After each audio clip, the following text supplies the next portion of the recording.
over, and he's Oh calling it, I'm no. your new GOAT World Champion of 2023. He's popping off as you go ahead and spam and Oh. slam. Black Luster Soldier will get in, and you are going to be crowned GOAT Format World Champion to Ludovico Rizzo.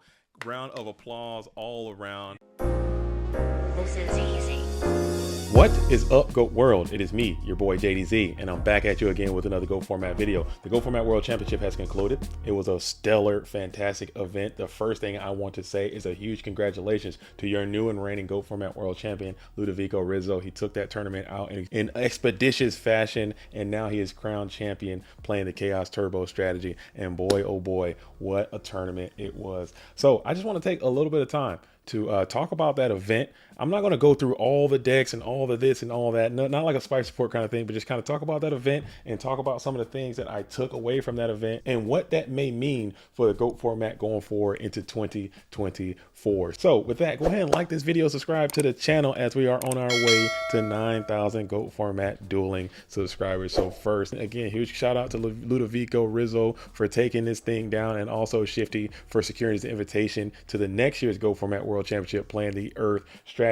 So immediately, the first thing I want to talk about is my crow that I gotta eat. I gotta eat so much crow. I gotta backtrack so many of my bad takes that I did, because I was fully convinced that this GOAT Format World Championship would be bereft of Chaos Turbo. I thought the Chaos Turbo deck would struggle mightily. I thought that people would have answers for it, and boy oh boy, was I wrong. Wrong, sir.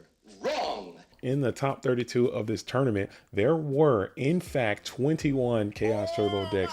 Granted, they were all kind of built tech different, and they had their own plans kind of rolled into the strategy of what each deck was, but still each 21 of those decks did qualify as Chaos Turbo. So I'm gonna have to eat some crow, and I'm kind of sad about that. I thought that the duels would be a little bit more creative, take a little bit more chances, but everyone decides to kind of keep it safe, and that is going to be what it is. But there is a little bit of silver lining if you extrapolate those numbers down.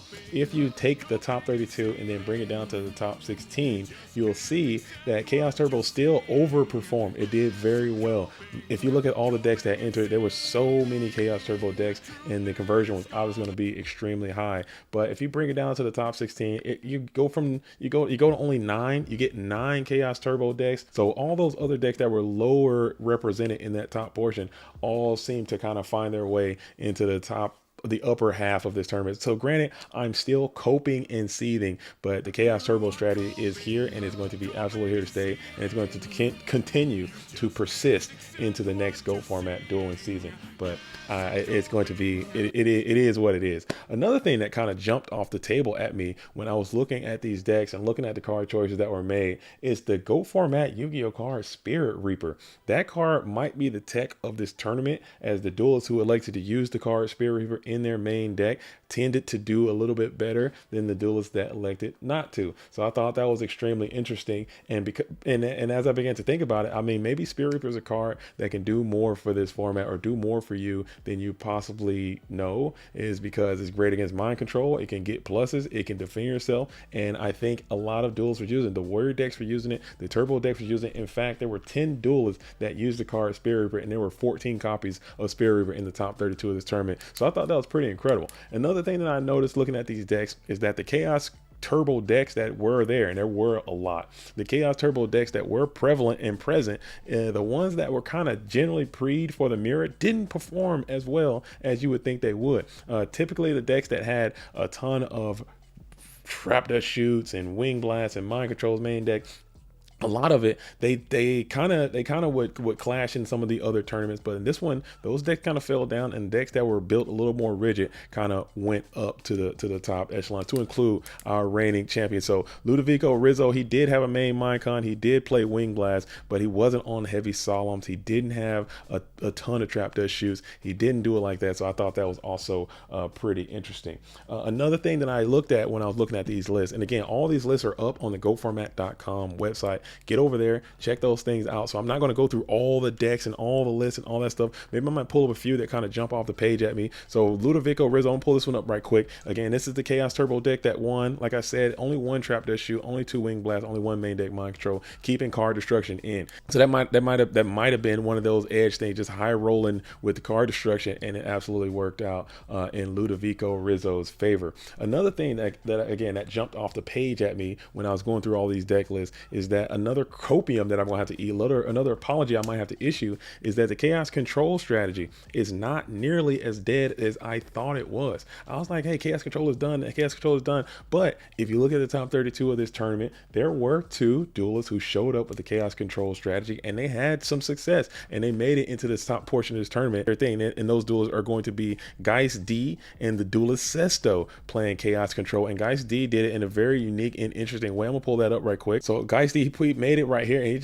he drove that monster count extremely low, just bare bones monster count. He only playing, what is that, 16 monsters, 3 Thunder Dragons, 2 Chaos Monsters, a Sure Priest, creature swap in the main deck. That is an incredible call, and I think it's a cool deck. This is definitely something that I'm going to try, and it might continue this Chaos Control deck. Also looking at Setso's deck, but here's the deck that Sesto. I'm sorry, I keep saying Setso. So the deck that Sesto was playing is a Decree Chaos Control deck, which might have been a great call too, trying to counter the Warriors, trying to counter the Solemn Judgment meta that we're still in. Not playing all the monsters, got some main deck beaters. This is a different kind of model. I think this deck is pretty cool coming out for Sesto. So I have to eat some crow there too. Chaos Control is not completely dead. I'm not dead. Yeah, he says he's not dead. Yes, he is. I'm not. Another thing that I did notice, along with the 2 Chaos Control decks that were played in their main decks, there were 6 decks in this top 32 that sided a Goat Control, Chaos Control, Goat Control type package in the side deck. Again, I think that is a trend that is definitely going to be noticed from this. I think some duelists did it in 2022. Some duelists did it in 2021. It kind of fell off during the main season, but I think that is going to be something that carries over heavily into the next GOAT format dueling season. So I think this is cool. I think that's something to take away, and I think that is how the decks are going to be built. So the metagame is kind of rotating ever so slightly, but not in the direction that I wanted it to go at all. Another thing I wanted to talk about in this little deck tech, thinking about the future, thinking about the format and where the metagame can go, is that this Earth strategy. Okay, looking at this Earth deck, I got a lot of flack for putting Earth so high on the tier list, and here it is, Earth in 2nd place of the GOAT Format World Championship. It had 4th last year, and now got 2nd this year, still trying to get that quality win over the top with the Earth strategy, and this deck is very good. And huge shout out to Shifty as well for having the fortitude to load this deck and come into this tournament and play it, and he did it incredibly well. One thing we did notice on the stream, when this deck was playing against these Chaos Turbo deck, it was just eating, especially if they had a bunch of Trap Dust Shoots and Mind Cons and Nox and all that stuff. It's just eating because there's so many dead cards that the Chaos Turbo player is going to have game 1, and in game 2 you can just continue to pressure. I think the Earth deck is definitely real. I think the Earth deck is definitely here to stay, and hopefully this catches on. We see more Earth players and more Earth development, because this can be another deck that can kind of start to balance the scales of this metagame. Maybe if everyone's going with this side deck Goat Control stuff, maybe they can figure out a way to counter that and stay kind of in a relevant status. But I think that is going to be something that we look forward to in the future. Speaking of looking forward to, I put Warriors on high alert right now, because the Warriors came on in and they didn't do too well. Granted, you had three Warriors in the top 32. 2 of them made it into the top 16. So Moxie's, Gia, and Dueling High all playing the Warrior strategy. I'm gonna pull up Gia's deck right here real quick, because she has some interesting text in her deck playing the 7 tools of the bandit, showing that that card still has some versatility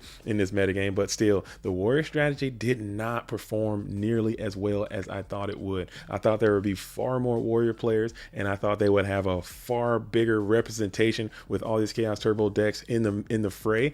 But I think the Scapegoat meta side combination was just too strong for the Warrior deck to overcome in this game. So that might mean something different going into this metagame. game. So Chaos Turbo gets stronger and then gets even stronger going into the next season, which is just really, really scary for a lot of duelists. We had one burn player in the top 32, Marufidis, Maru 13, playing the burn strategy and doing it very well, making it, being very consistent with it. I think this could be another thing that you're playing Desert Sunlight. We saw that being used to great effect. We saw a lot of cool things happening with this burn strategy. So maybe burn can kind of pick up some steam going on into the next season. And then we had Juve 89, and this right here is one of my favorite decks of the tournament. This is one of my favorite decks that was played. I was kind of secretly rooting for this deck to do a little bit better. He made it very, very deep into this tournament, playing this type of Recruiter Chaos deck. I think I'm still going to classify this as Recruiter Chaos. He's got the Spies, he's got the Reapers, he's got the Zaborgs. I think this deck is awesome. The one GOAT, one meta, the two swaps. I don't know how that ratio works out, but I think this duelist is very strong. And I just wanted to showcase this deck to the GOAT world because this is another deck that I think can still be played and have some meta relevance going on to this next season. I mean, I want to see people build on things that kind of have some success, or you can just continue to do what everyone else is doing, and that is going to work out just fine. Again, all these decks are going to be on the GOAT Format dueling website, goatformat.com. Get over there, check them out, and tell me what you think. Get down in the comments section, tell me what you think. Another deck that I want to bring up, I want to mention this deck right here. This deck finished just outside of the top 8, and it's going to be played by the duelist Marcus LOL. So real quick, I want to take a little bit of time, okay? I want to take a little bit of time, and this is me at my own volition. I want to say that what happened in this tournament, usually this tournaments go very smooth. Shout out to the staff, and this whole weekend went extremely smooth. Shout out to everyone who had a hand in participating in this weekend and making it a fantastic treat. Everyone's working incredibly hard, but there was an incident that happened that affected this duelist directly, and I want to say, at least from me, I can't speak for everyone. I will go ahead and say it, that I would like to apologize to this duelist for the things that happened in this tournament. I don't know if there's anything I can say to kind of make it absolutely right in your mind, but I think that what happened in that tournament didn't go down the right way, at least from my perspective. And I think that it'll be wrong of me if I didn't come out and say that I'm sorry that happened. In the future, we're already making plans to make that not go down the way that it did. There was an infraction that went down, and there was a policy that was kind of outdated and didn't make a lot of sense. We stuck with the policy, and then the player kind of got the short end of the stick, to say the least. So I'm going to go ahead and accept responsibility for that. I could have done more. Everyone could have done more, but we learn, we live, we grow, and then we're going to try to make it better for the next time. So it just sucks that it had to be someone who got kind of the short end of the stick. So with that, I do want to talk about this deck because Marcus did have some really cool ideas and strategies coming on into this tournament, playing the 2 copies of Tsukiyomi in the main deck, playing Chaos Turbo with Creature Swap in the main deck. You know what I'm saying? Huge shout out to Wes Fowler playing Creature Swap. People laughed at him, but now everyone's trying it and it's kind of working out. I love seeing a little innovation in the top table. So I just want to mention that. That's kind of where I want to end that out. Again, I don't like to bring too much drama to these things, but I would be remiss in my responsibility if I don't at least come out and apologize to Marcus LOL for what happened. Moving on. And the last thing I kind of want to discuss, you know what I'm saying? I want to discuss the dominance of Europe, man. The dominance of Europe in GOAT format has continued as a 4th GOAT format world champion has been crowned, and they are European in nature. I don't know what the hell is going on with North American GOATs. I don't know what's happening with our country, United States. We have all these great duelists, but no one can seem to get over that threshold and become a GOAT format world champion. But again, we have another year and another title going over to the continent of Europe, and I'm here for it. You know what I'm saying? It goes to Italy with their 2nd GOAT format world championship. But I just don't want to take too much time. I just want to come in here briefly. I want to talk about these decks. I want to talk about the tournament. I want to talk about what is coming up the next season, because the next season is underway, and we're going to continue to play GOATs. We're going to continue to do these things, and hopefully, you know what I'm saying, we can continue to see some innovation. So like I said, this weekend we have PWCQ number 46. If you want to play in that, go ahead and get it to goformat.com Discord,